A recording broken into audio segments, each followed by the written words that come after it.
Hi, Mom. So I got my ticket home from Europe. I get back on June 6th, but it's a really late flight because that was the cheapest, so it gets in at midnight. But don't worry, I'll get a shuttle from the airport so you don't have to pick me up. Like, really seriously, you don't have to. Okay, so love you. See you soon. Bye.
Dear Katie, so much has changed, even just since you've been away. We moved into this house. I'm in a new school, and my big sister being gone for a year doesn't make it any easier. It doesn't feel real, but I'm not gonna let it faze me. I used to tell you everything, and if I can't do it in person, because you're off gallivanting around who knows where, I'll tell it to this journal, just like I was talking to you.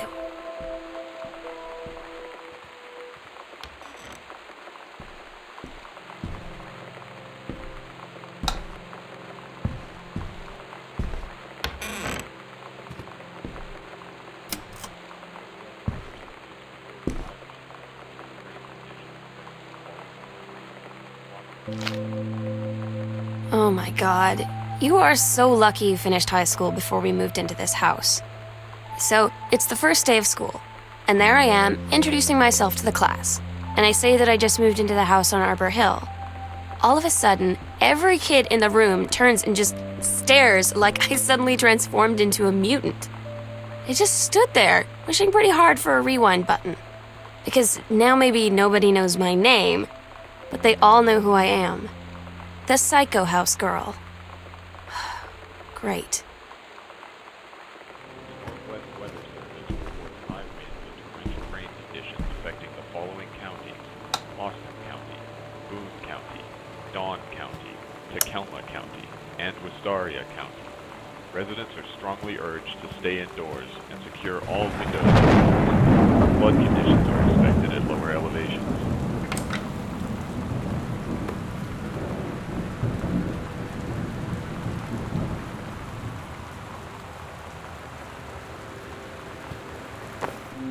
You know that feeling where the first moment you see someone, it's like they have a big gold star around them, and you have to get to know them? Well, there's this girl. I think she's a senior. She's usually dressed kind of punk, but sometimes I see her in this, army uniform, and she's always drawing in this notebook, looking so intense. I had no idea how I would ever, have an excuse to talk to her. Till I noticed she and her friends hang out and play Street Fighter at the 7-Eleven every day after school.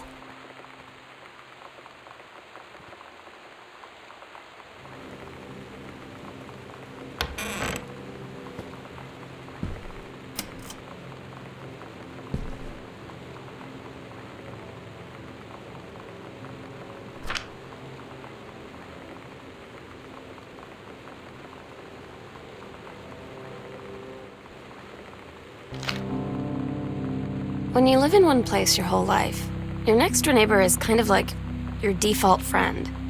And Daniel only got weirder over the years. So moving away has been a good excuse to, not see him anymore. But he did always have the good Nintendo games. Maybe I'll give him a call.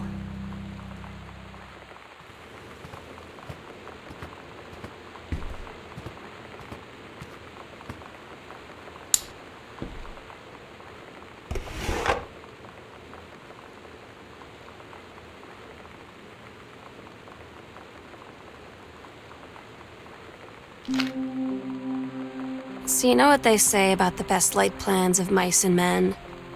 Yeah, turns out it applies to Street Fighter too. At least I worked up the courage to walk into the 7-Eleven and ask for a turn, but all that practice at home did not exactly translate in the wild. So after I was finished getting my butt kicked, I followed them outside while they smoked. And that was when she asked me if I was that psycho house girl. But then she said she's always really wanted to see the psycho house. Her name is Lonnie. She's coming over tomorrow.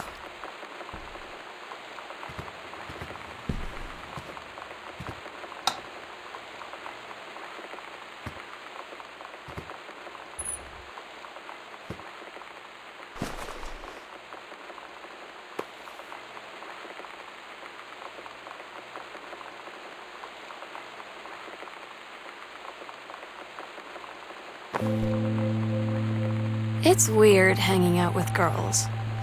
Daniel was around ever since I was little, and other girls? I don't know.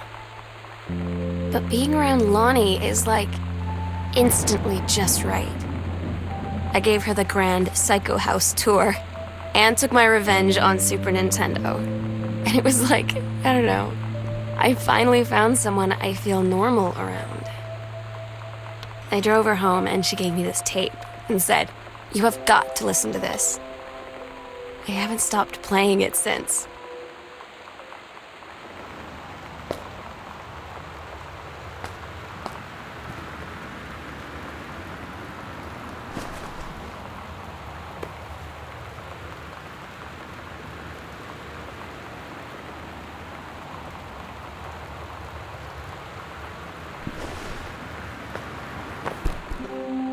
Lonnie brought her hair dye over today. She said, "I need to fix these roots. Think you could help?" Dyeing hair is weirdly intimate. I don't know if I've touched someone else's scalp before. That's pretty intimate, right? It felt intimate. We looked into the mirror together after, and I expected her to say something about how it looked crappy or good or whatever. But that's when she said, "You're so beautiful." And she was looking at me. Right in that moment, I wanted to say something, but I waited, and the moment was gone.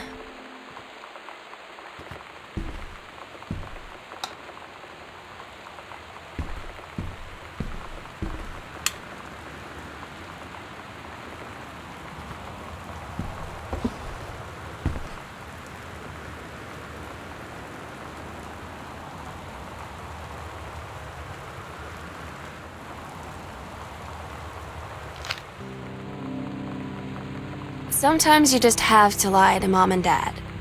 Like when Lonnie asked me to see a band with her and stay over at her friend's place in the city after. That's a lie to Mom and Dad's situation. But it was so worth it. The girls on stage were just so loud and real and awesome.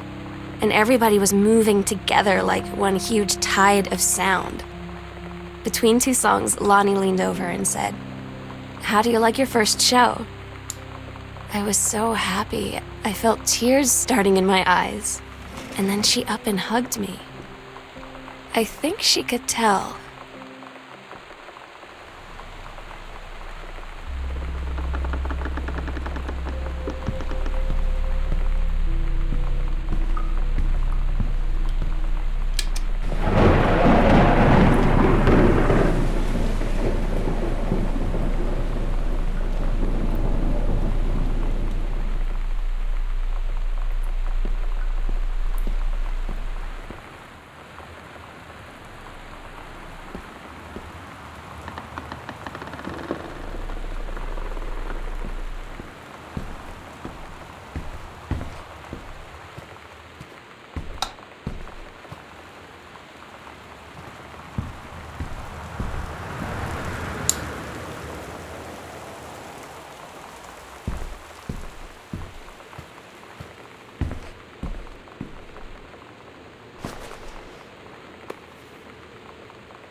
At Todd's brother's place after the show, there was only a futon to sleep on, so Lonnie and I shared it.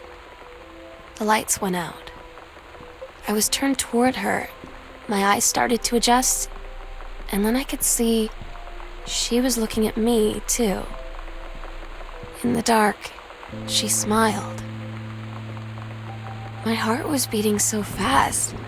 I rolled over. I felt so, nervous. After a minute, she put her arm around me and was so close and whispered in my ear, "I really like you." I just nodded my head, and I really hope she could tell. I really hope that she meant what I think she did. I felt like a shook-up can of soda ever since. I hope we have the chance to talk before I explode.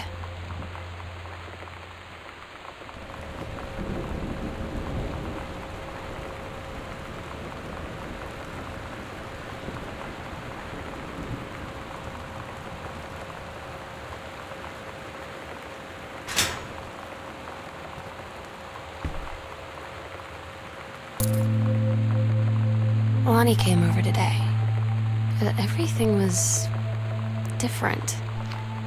She was sitting at my desk chair, and she wouldn't look at me. Finally, I asked her what was going on. She said she felt like she'd done something wrong that night in the city. Like I must think... But I said no, there was nothing wrong. I just wanted to say... But I couldn't find the words. I felt like I was gonna cry, but I wasn't sad. She got up and sat next to me on the bed. I looked at her. Lonnie, do you think you could ever... And that's when she kissed me.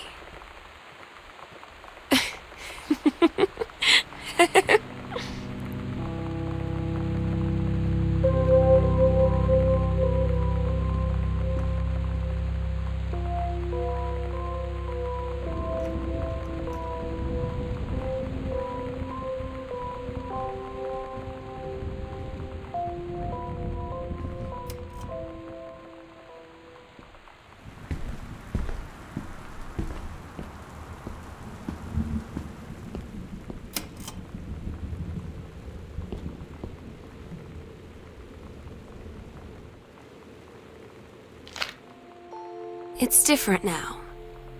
I mean, we still hang out all the time like before. But now when no one else is around, well, so you could say we're dating. But it's secret. Secret dating? I don't know. I mean, I guess that's the real difference. Now when we get off the phone or go home for the night, or it's just quiet and we're alone, we say I love you.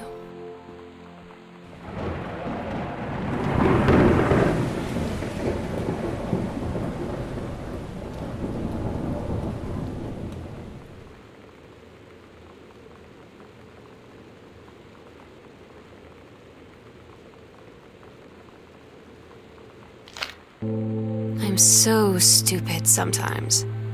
I was telling Lonnie that I got into my college summer program thing, and I was all making plans like, you should come visit me, stay in my dorm room. But she said, Sam, I ship out on June 6th. I was like, ship out? To where?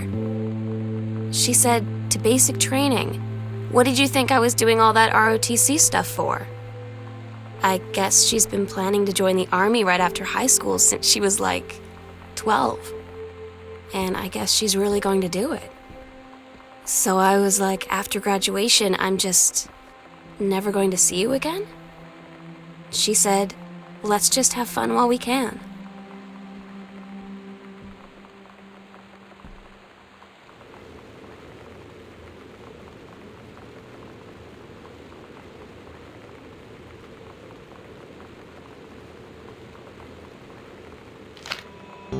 Todd's band lost their singer.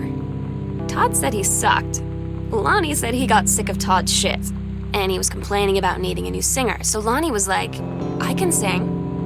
And they were all kind of like, you can? And she was like, probably. but she's been rehearsing with them for like a week now. And I finally got to see them play in Todd's basement today. And she's actually really amazing. I feel so proud when she's on stage. It's incredible being in awe of someone you love.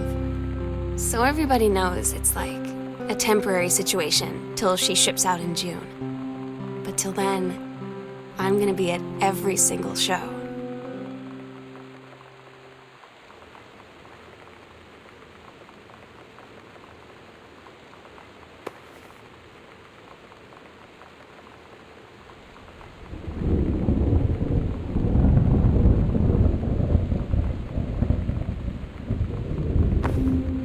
They tell you to stick with the group on field trips, Katie.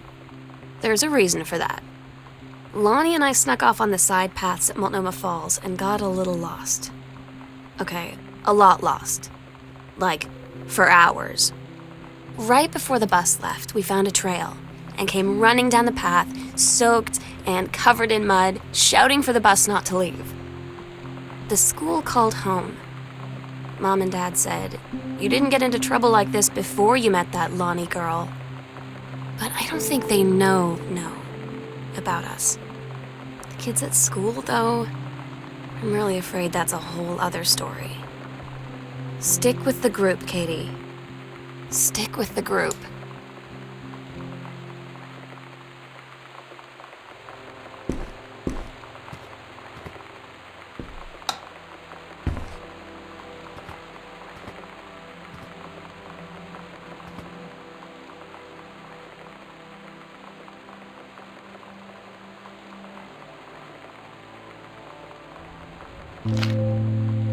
Katie, you know how Mom and Dad are. Not exactly super open-minded about things. It feels like every minute I don't spend with Lonnie, I spend worrying about them finding out about us. And what would happen if they did? You know Dad's joke about the nunnery that he'd tell whenever he brought boys around the old house? I wonder where he'd want to send me.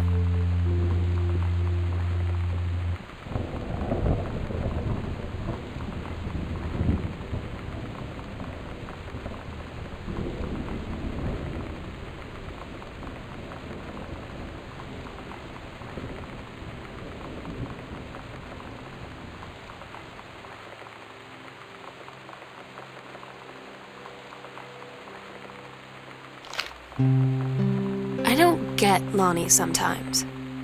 Like, her band, and our zine, and her hair, and everything are all anti-authority. But I watch her in JROTC, and she's doing drills in perfect formation, following orders, no question. And there's all this stuff in the news about don't ask, don't tell. Like, she's going to join the army and then have to lie about who she is. She said they don't need to know what they don't need to know. Like it was no big deal. This from the girl who trashed her locker to, like, defend my honor. I've learned when to stop arguing, though. I don't think Lonnie even gets Lonnie sometimes.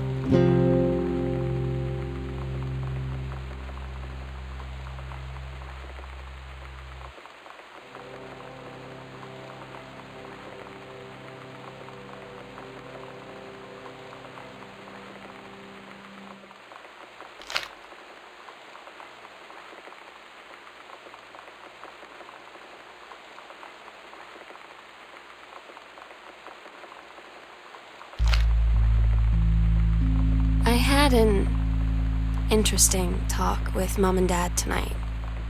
One you were never gonna need to have. I mean, you've known, right? I've known. I've known since, like, She-Ra. Mom and Dad didn't, I guess.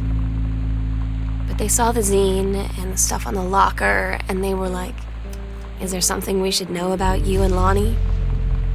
And so here's the thing. I was prepared for them to be mad or disappointed or start crying or something, but they were just in denial. You're too young to know what you want. You and Lonnie are just good friends. You just haven't met the right boy. It's a phase. That's what I didn't see coming. That they wouldn't even respect me enough to believe me. Well, joke's on them, 'cause they're in for one very long phase.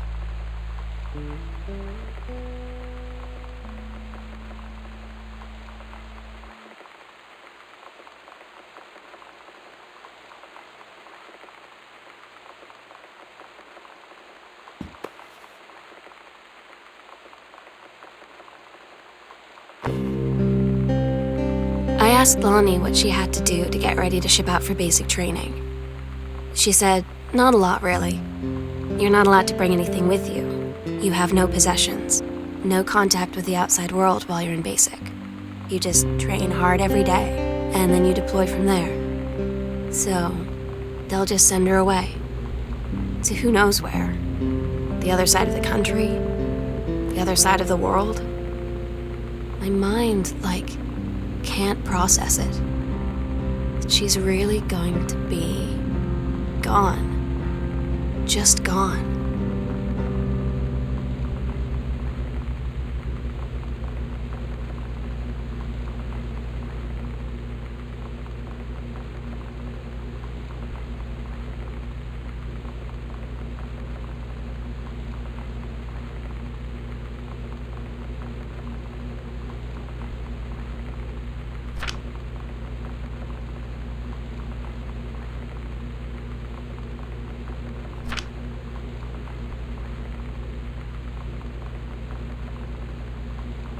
Daniel finally came over to get his game. I'd been dreading it.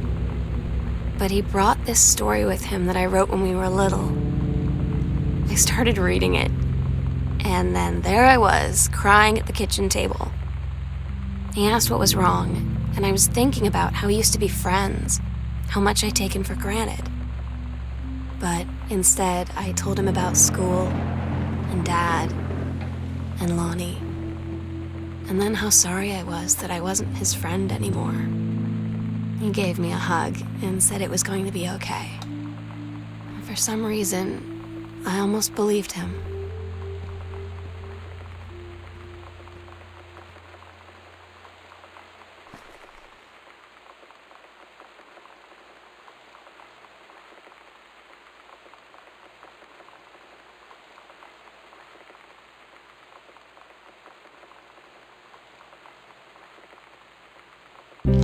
Lonnie had her going away show with her band tonight. She's so incredible on stage. When she was singing, I could practically forget everything. That we only had 48 hours left. That I don't know what comes next. That I can't live without her. Then she dedicated the last song to me. I couldn't take it. I was out on the curb in the alley, sobbing till my ribs hurt. I would follow her anywhere, Katie. But I can't. Where she's going. After a long time, she found me. She said she was sorry. She said, I wish things could be different. I just wanted to make you happy. I said, I don't think you can anymore.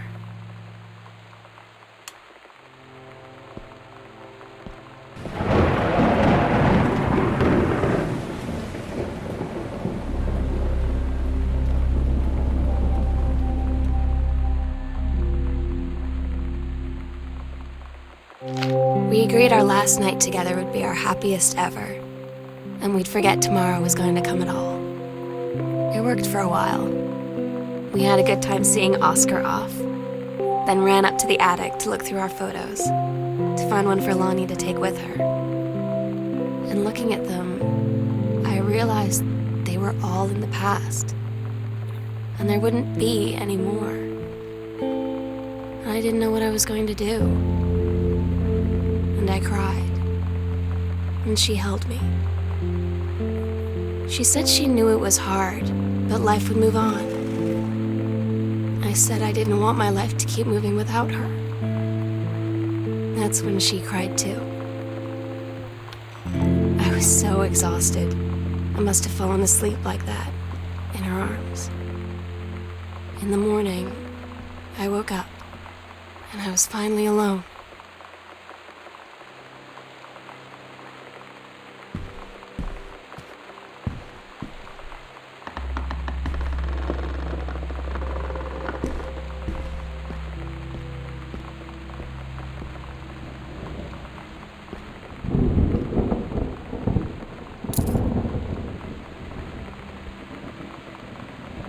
The sunset light in this house is the saddest thing I've ever seen.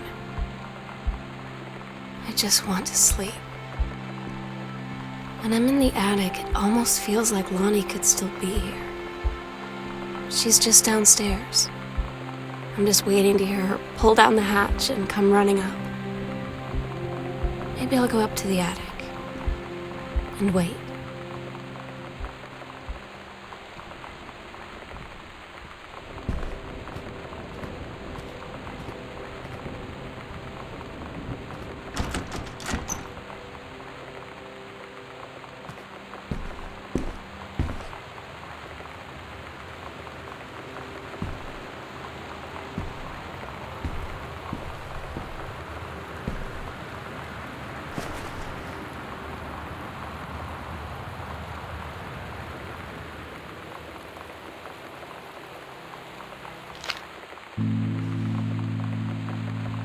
Oh my God. Katie, I fell asleep in the attic, in Lonnie in my old spot, and I missed the first 2 calls. I just barely caught the third one before the machine got it. And it was Lonnie, on a payphone. She'd been on the bus to Basic, and she said she couldn't think of anything but me and us, and that she couldn't go through with it, with the army and being apart and all of it. And so she got off the bus in Salem. She said, "Sam, I want you to pack up everything you can and get in your car and come find me. And let's just drive until we find somewhere for us." And she asked me if I could do that. And I said yes. Yes.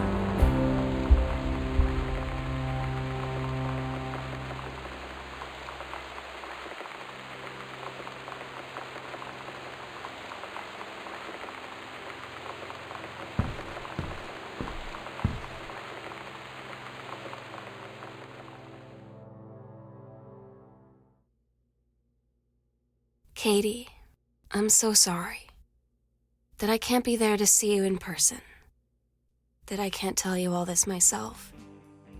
But I hope as you read this journal and you think back, that you'll understand why I had to do what I did, and that you won't be sad, and you won't hate me, and you'll just know that I am where I need to be. I love you so much, Katie. I'll see you again, someday. Love, Sam.